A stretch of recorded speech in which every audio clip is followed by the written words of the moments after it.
धर्म के विषय में सब विचार करते हैं। कोई अपने ही धर्म के विषय में, कोई अन्य के धर्म के बारे में।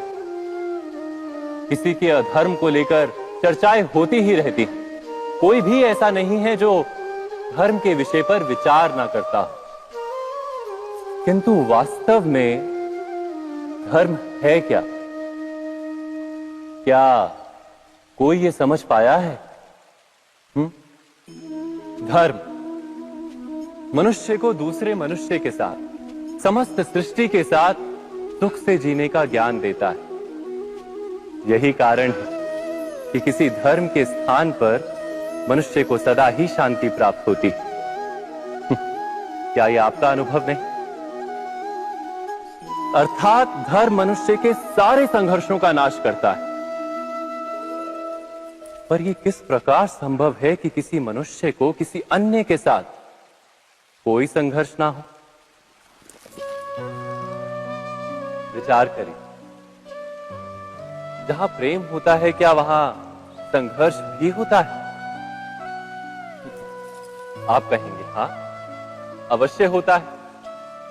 किंतु आप थोड़ा और विचार करेंगे तो ये जान जाएंगे कि जिस समय संघर्ष होता है उस समय प्रेम का विस्मरण हो जाता है और फिर इच्छाएं जागती, अहंकार जागता है, क्रोध जागता है, पर प्रेम ना, प्रेम नहीं जागता।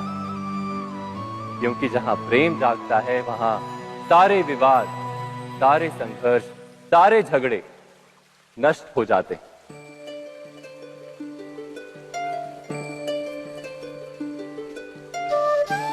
यदि ऐसा ही प्रेम सारे विश्व के लिए जागे तो केवल मनुष्य नहीं, पशु पक्षी के लिए, घास के तिनके के लिए भी यदि हृदय में प्रेम हो तो क्या कोई क्रोध का कारण रह जाता है?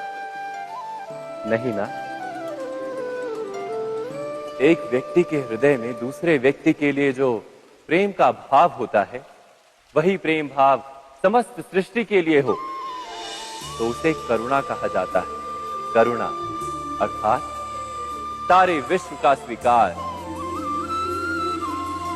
सबके लिए केवल प्रेम और कुछ नहीं, कहीं किसी के लिए कोई विरोध नहीं।